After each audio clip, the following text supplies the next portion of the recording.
마태복음 7장 15절에서 20절까지의 말씀입니다. 거짓 선지자들을 삼가라. 양의 옷을 입고 너희에게 나아오나 속에는 노략질하는 일이라. 그들의 열매로 그들을 알지니 가시나무에서 포도를 또는 엉겅퀴에서 무화과를 따겠느냐.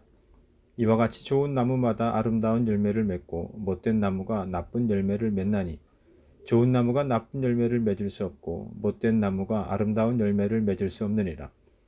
아름다운 열매를 맺지 아니하는 나무마다 찍혀 불에 던져지느니라. 이러므로 그들의 열매로 그들을 알리라. 지난 시간에 우리는 마태복음 7장 13절과 14절을 본문으로 좁은 문으로 들어가라는 제목의 말씀을 함께 나누었는데요. 이 말씀은 전체적인 산상수훈의 말씀에 있어서 결론에 해당하는 말씀이라 할 수 있을 것입니다. 즉 예수님께서는 마태복음 5장으로부터 시작된 산상수훈의 말씀을 통해 종말의 때 우리가 하나님의 나라에 어떻게 하면 들어갈 수 있는지에 대해서와 또한 예수님을 믿고 복된 삶을 살아간다는 것이 무엇이며 이 세상에서 예수님의 제자된 자들로서 살아간다는 것과 하나님 나라 백성된 우리가 과연 어떠한 삶을 살아가야 하는가에 대해서 7장에 이르기까지 그 가르침을 베풀어 주셨는데요.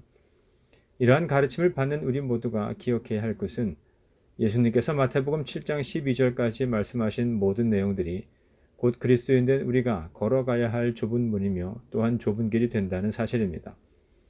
즉 예수 그리스도로 말미암아 살아가는 삶이 곧 그와 같다는 것인데요. 그래서 지난 말씀을 통해 예수님께서도 이러한 길을 걸어가는 우리의 삶이 평탄하며 평화로울 것을 말씀하시지 않았음을 전해드렸습니다. 오히려 환난을 당할 것을 말씀드렸는데요. 그럼에도 예수님께서 우리로 하여금 좁은 문과 좁은 길을 걸어가도록 하시는 이유와 목적은 바로 예수 그리스도 안에서만 누릴 수 있는 평화를 우리로 얻게 하시며 누리게 하시기 위한 것임을 말씀드렸습니다. 그런데 이러한 좁은 문과 좁은 길을 걸어가는 우리 모두가 주의해야 할 것이 있는데 그것이 바로 오늘 말씀에서 주제가 되고 있는 우리를 생명을 향한 좁은 문으로 인도하지 않고 멸망을 향한 넓은 문으로 인도하는 거짓 선지자들을 경계하는 것임을 성경은 말씀하고 있습니다. 따라서 오늘 함께 읽은 말씀을 통해 예수 그리스도라고 하는 좁은 문을 걸어가는 우리가 과연 어떻게 하여야 거짓 선지자들을 경계하여서 그들이 인도하는 넓은 문이 아닌 예수 그리스도께서 인도하시는 좁은 문을 걸어갈 수 있는지를 함께 살펴보도록 하겠습니다. 하나님으로부터 부르심을 받은 모세의 인도를 따라 출애굽한 이스라엘이 가나안 땅에 정착하던 때의 일들을 기록하고 있는 책이 구약성경 여호수아서인데요. 하나님의 말씀을 따라 자신에게 주어진 사명을 잘 감당하였던 여호수아가 죽었다는 소식과 함께 여호수아서의 기록도 끝을 맺게 됩니다. 그리고 이후 이스라엘은 사사시대를 맞이하게 되는데요. 이스라엘의 첫 번째 사사인 온니엘로부터 시작하여서 마지막 사사로 알려져 있는 사무엘에 이르기까지 많은 사사들이 위기의 이스라엘을 구원해 내었다는 내용이 기록되어 있습니다. 그리고 이러한 사사시대를 지나 이스라엘은 그들이 그토록 원하였던 왕정시대를 살아가게 되는데요. 이러한 왕정시대에 있었던 일들을 기록하고 있는 책이 열왕기상과 열왕기하라는 책입니다. 이 두 책에는 이스라엘의 역대 왕들의 행적에 대한 말씀들이 기록되어 있는데요. 솔로몬의 마음이 여호와 하나님을 떠났다는 말씀과 함께 솔로몬의 죽음을 기록하고 있는 열왕기상 11장 이후에는 북이스라엘과 남유다로 나뉘어진 이스라엘의 왕들의 역사를 기록하고 있습니다. 그렇다 보니 이것 열왕기에 기록된 말씀들은 이전 모세오경 또는 여호수아서와 사사기의 기록과는 여러모로 상이한 부분들이 있음을 보게 되는데요.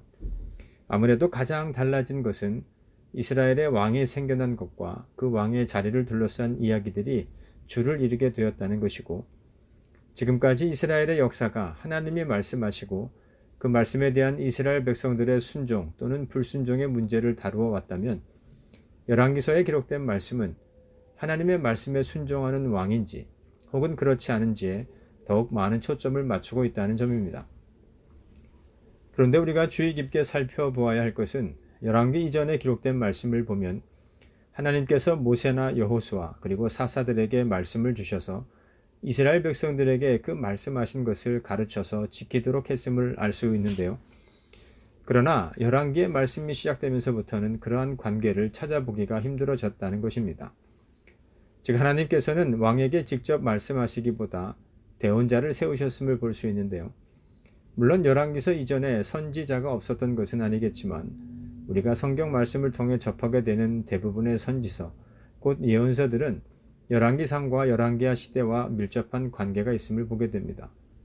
우리가 알고 있는 대부분의 예언자들이 이 시대에 주로 활동을 하였다는 것인데요. 하나님의 말씀이 계속해서 누군가를 통해 전해지고 있다는 측면에서 보면 그래도 하나님과의 소통이 이루어지고 있었던 시대라는 생각이 들기도 하지만, 이전과는 달리 하나님께서 이스라엘을 이끌어가고 있는 지도자로서의 왕들에게 직접 말씀하시지 않는다는 것은 왕정시대가 가진 구조적인 문제가 있었을 것이라는 생각을 해보게 됩니다. 이는 이스라엘의 진정한 왕은 하나님이신데 하나님의 대리자로서 세워진 왕들이 그러한 자신들의 정체성을 온전히 깨닫지 못하였음을 의미합니다. 사실 신명기에 기록된 말씀을 보면 모세는 이스라엘이 가나안 땅에 정착한 후 주변 국가들의 왕정 제도를 보고 그것을 모방하려는 인간적인 욕구로 인해 왕을 세우게 되리라는 것을 예언하고 있는데요. 이때 하나님께서는 모세를 통해 왕으로 옹립될 자의 조건을 말씀해 주셨습니다. 먼저는 하나님께서 택하신 자라야 한다는 것이고, 둘째는 반드시 이스라엘 12지파 중에 속한 자라야 한다는 것이었습니다. 달리 말하자면 왕이 될 자는 하나님의 말씀으로 교육받은 자이어야 하고 하나님을 향한 신앙을 가진 자이어야 한다는 의미입니다.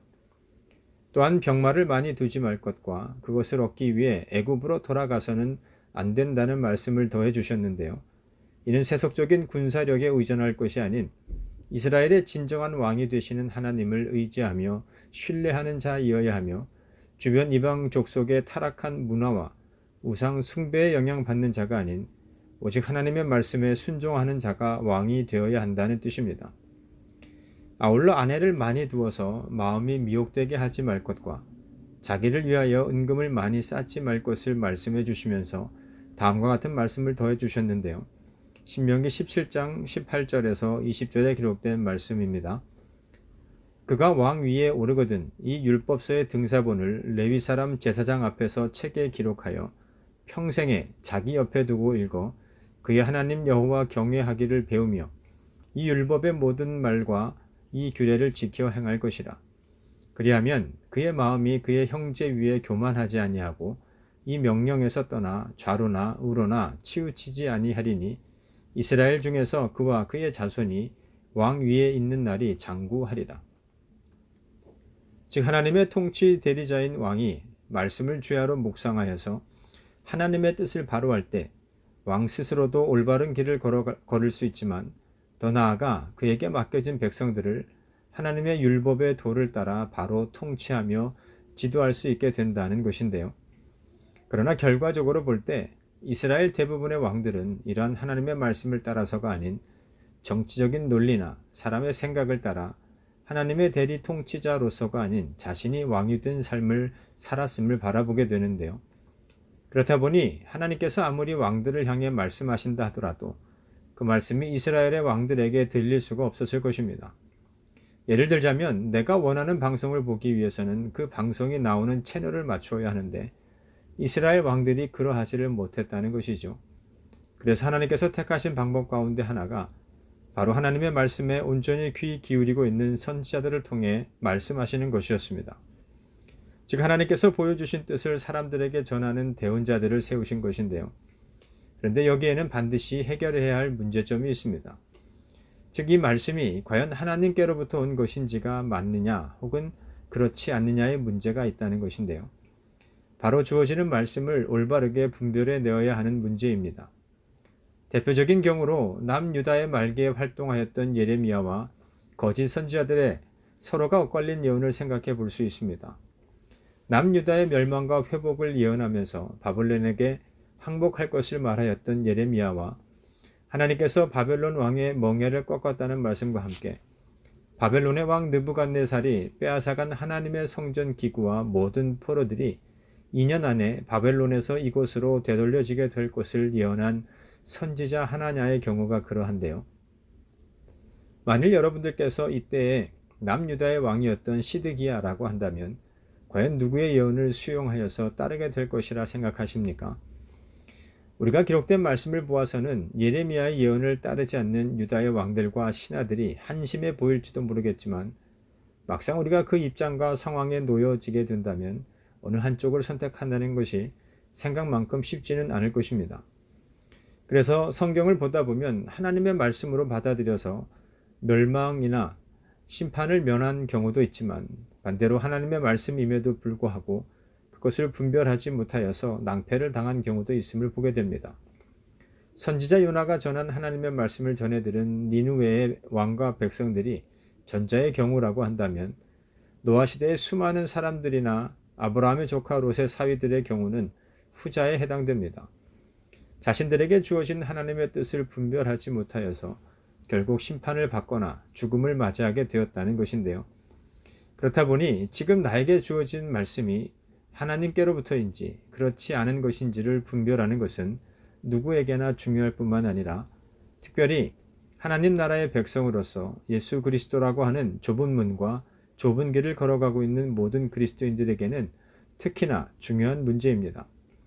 따라서 예수님께서는 오늘 함께 읽은 마태복음의 말씀을 통해서 거짓 선지자들에 대한 경고의 말씀을 주시고 있습니다.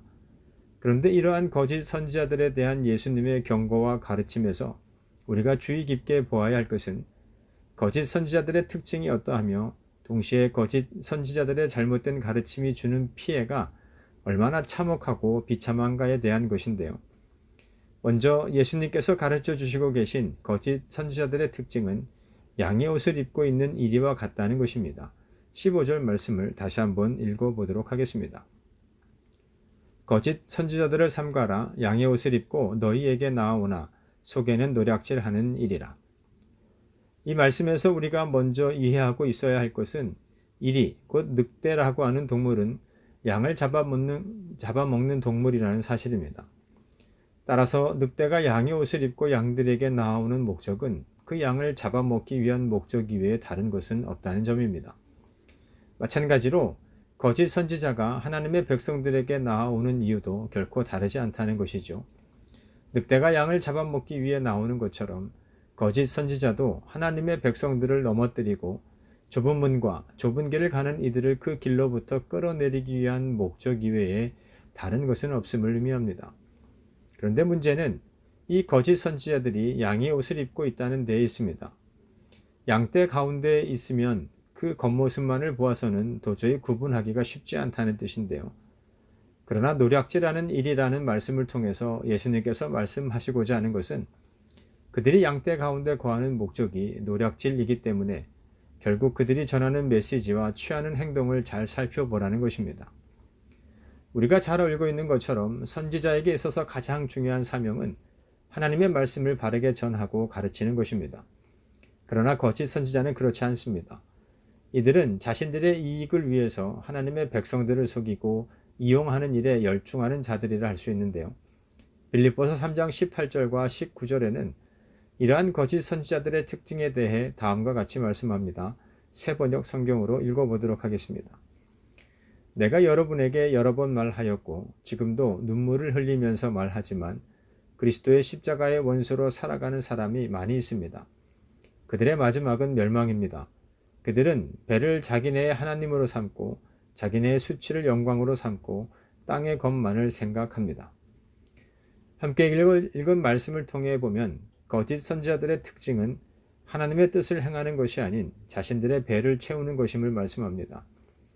또한 마땅히 부끄러워해야 할 부도덕한 일들을 서슴지 않고 행하는 자들임을 말씀하고 있고, 본능적이고 물질적인 것만을 생각하며 세상적 가치 기준을 따라 행동하는 자임을 말씀합니다. 즉 늑대가 양을 잡아먹듯이 자신들의 욕심과 정욕을 채우기 위해 성도들을 착취하는 자들이 곧 거짓 선지자들임을 예수님께서는 말씀해 주시면서, 양의 옷을 입고 마치 하나님의 종인 것처럼 거짓 행동하는 그들의 가짜 모습에 미혹되지 않도록 그들이 전하는 메시지나 그들이 취하는 행동을 잘 살필 것을 가르쳐 주시고 계신 것입니다. 16절 말씀을 함께 읽겠습니다. 그들의 열매로 그들을 알지니 가시나무에서 포도를 또는 엉겅퀴에서 무화과를 따겠느냐. 함께 읽은 말씀은 양의 옷을 입고 마치 자신이 하나님의 종인 것처럼 거짓 행동하는 이들의 가짜 모습에 미혹되지 않도록 그들이 전하는 메시지나 행동을 잘 살펴야 하는 이유에 대해서 말씀하고 있습니다. 바울이 말하는 것처럼 범사에 헤아려야 하는 것은 곧 그들의 열매로 그들을 알 수 있기 때문인데요. 나무의 열매를 보아서 그 나무가 어떤 나무인지를 아는 것과 같은 이치입니다. 나무의 껍질이나 잎사귀 또는 가지가 뻗어나간 것만을 보고서는 웬만한 전문가가 아닌 다음에는 그 나무가 어떤 나무인지를 판단한다는 것이 쉽지 않다는 것이죠. 16절에 기록된 말씀처럼 가시나무에서 포도를 기대할 수는 없을 것이고 엉겅퀴에서 무화과를 얻을 수는 없다는 의미입니다. 가시나무나 엉겅퀴에서 포도와 무화과를 딴다는 것은 본질상 불가능하다는 뜻입니다. 더러운 곳에서 깨끗한 것이 나올 수 없듯이 좋은 열매가 악인에게서 기대될 수는 없다는 것인데요. 생각해보면 가시나무와 엉겅퀴는 아담과 하와가 하나님께 불순종하였기에 생겨나게 된 죄의 결과물입니다. 뿐만 아니라 이것들은 특별히 열매를 기대할 수 있는 식물이 아닌 땅에서 나는 곡식이나 열매들과 같은 땅의 소산물들이 잘 자라나지 못하도록 방해하는 식물로서 나타나게 된 것임을 성경은 말씀합니다. 창세기 3장에서 말씀하고 있는 것처럼 사람이 먹을 것을 얻기 위해서라면 얼굴에 땀을 흘리며 제거해야만 하는 대상에 불과하다는 것입니다. 그 존재 자체가 사람에게 유익이 되는 것은 아니라는 것인데요. 그래서 가시와 엉겅퀴는 죄의 결과로 인해 사람이 당하게 되는 고통과 어려움, 그리고 수고로움을 상징하고 있음을 알 수 있습니다. 즉 16절 말씀을 통해서 예수님께서 말씀하시고자 하는 것은 거짓 선지자들의 또 다른 특징이 마치 가시나무와 엉겅퀴와 같다는 것이죠. 하나님의 백성들로 하여금 온전하고도 건강한 신앙생활을 하도록 이끄는 것이 아닌 그리스도인된 우리의 믿음과 신앙이 바르게 성장하며 성숙하지 못하게 만들 뿐이라는 것입니다. 이와는 반대로 포도 열매와 무화과 열매는 하나님이 주시는 의와 선 그리고 기쁨과 즐거움을 상징합니다. 따라서 16절 말씀은 거짓 선지자들에게서는 결코 하나님이 주시는 의와 선 그리고 기쁨과 즐거움이 나올 수 없음을 말씀합니다. 그렇기 때문에 거짓 선지자들의 말과 행동을 살피는 일이 중요하다는 것인데요. 다만 우리가 참 선지자와 거짓 선지자들을 분별함에 있어 유의하여야 할 것이 있습니다. 열매라는 것이 단시간에 나타나 보이는 것이 아니기 때문에 짧은 기간에 참 선지자와 거짓 선지자를 분별한다는 것이 쉽지는 않다는 사실인데요. 열왕기상 13장에 기록된 말씀이 그 좋은 예가 될 것 같습니다. 여기에는 한 이름 없는 하나님의 사람이 등장합니다. 이 사람은 하나님의 명령을 받고 북이스라엘 왕 여로보암에게 가서 그가 베델에서 금송아지를 섬기는 것을 책망함과 동시에 다윗의 집에 요시아라 이름하는 아들이 나와서 산당 제사장을 이 제단의 제물로 바칠 것이라는 예언을 하게 됩니다. 그리고 자신의 예언이 이루어질 징조로 제단이 갈라지며 그 위에 있는 재가 쏟아질 것이라고 했는데 그대로 이루어졌음을 성경은 말씀합니다. 한편 예언을 마친 하나님의 사람은 속히 그 자리를 떠나갔는데요. 하나님께서 먹지도 말고 물도 마시지 말고 왔던 길도 아닌 다른 길로 갈 것을 말씀하셨기 때문이었습니다. 그런데 베델에 사는 한 늙은 선지자가 이 하나님의 사람에 대한 이야기를 듣고 그를 뒤따라가서 마치 하나님의 말씀인 것처럼 그 사람을 속여서 데리고 와서는 떡을 먹이고 물을 마시게 했습니다. 그러자 하나님의 말씀이 그 늙은 선지자에게 임하였고 그는 하나님의 사람을 향하여 외쳤습니다. 네가 떡도 먹지 말고 물도 마시지 말라는 하나님의 말씀을 어기며 하나님 여호와께서 네게 내리신 명령을 지키지 아니하였으니 네 시체가 네 조상들의 묘실에 들어가지 못하리라는 말씀이었습니다. 그리고 이후 길을 떠난 하나님의 사람은 가던 길에서 사자를 만나 죽임을 당하였는데요. 이를 알게 된 늙은 선지자가 하나님의 사람의 시체를 거두어 가지고 와서 자기의 묘실에 안치하고는 그를 위하여 슬피 울면서 그 사람이 베델 제단과 또한 사마리아 성읍들에 있는 모든 산당을 향하여 외쳐 말한 것이 반드시 이루어질 것을 말하였다 하는 말씀인데요. 이러한 말씀에서 늙은 선지자가 왜 거짓으로 하나님의 사람을 속인 후 자신의 집으로 데리고 왔는지는 정확하게 알 수는 없습니다.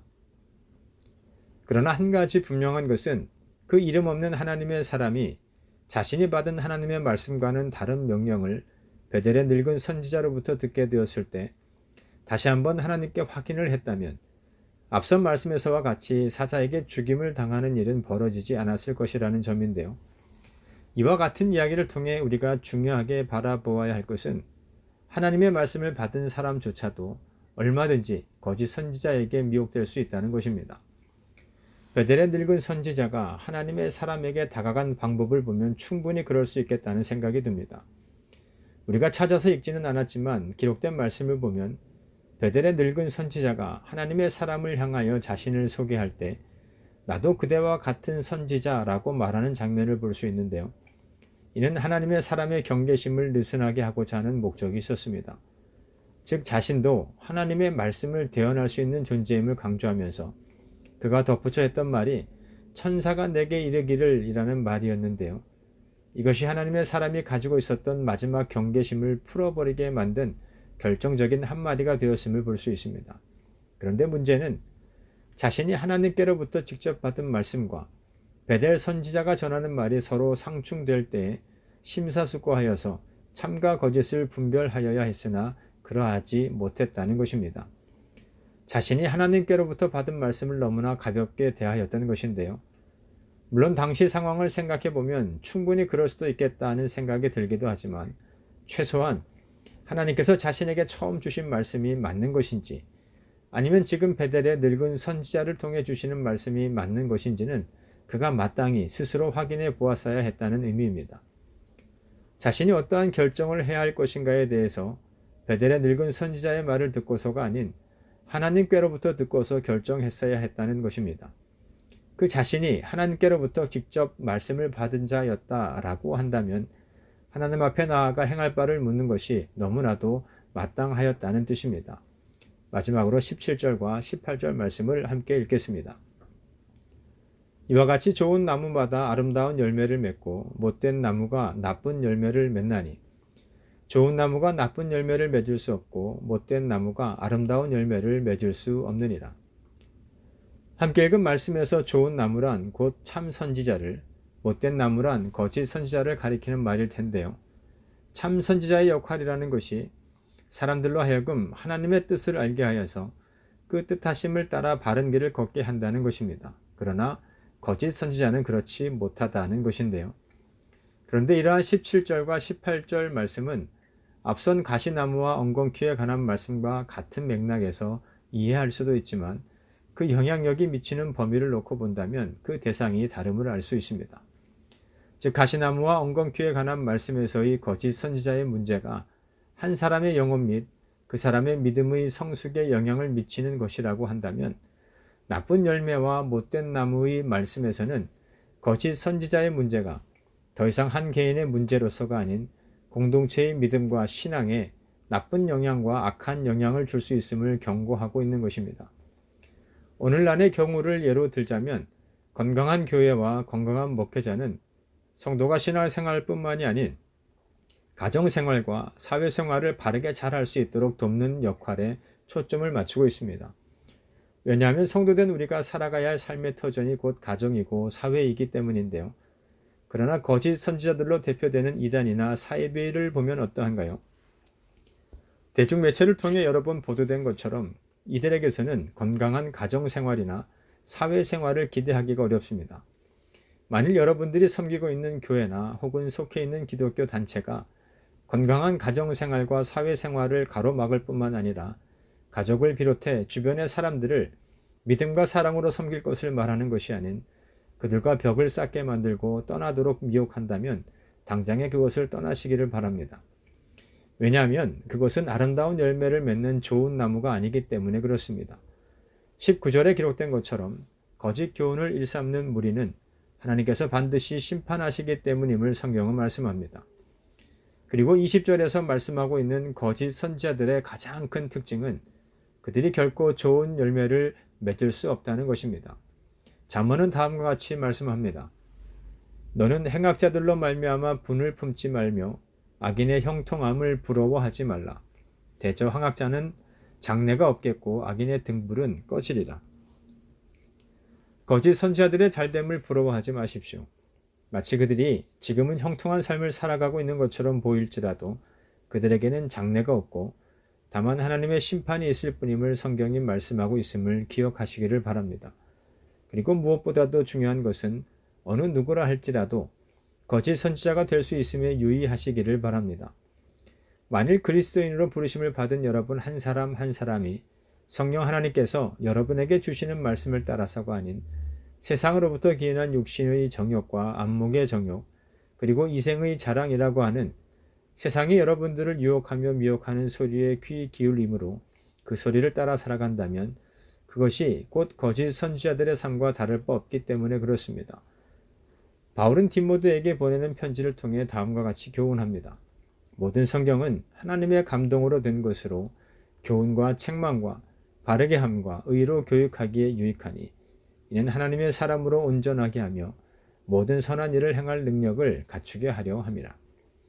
바라기는 오늘 함께한 여러분 모두가 하나님의 말씀을 즐거워하고 그 말씀을 죄로 묵상하시는 자들이 되셔서 악인들의 꾀를 따르지 않고 죄인들의 길에도 서지 않으며 오만한 자들의 자리에도 앉지 아니하는 여러분이 하는 모든 일이 다 형통한 참된 선지자로서의 그리스도인의 삶을 살아가며 아름다운 열매를 맺는 자들이 되시기를 주님의 이름으로 축원합니다.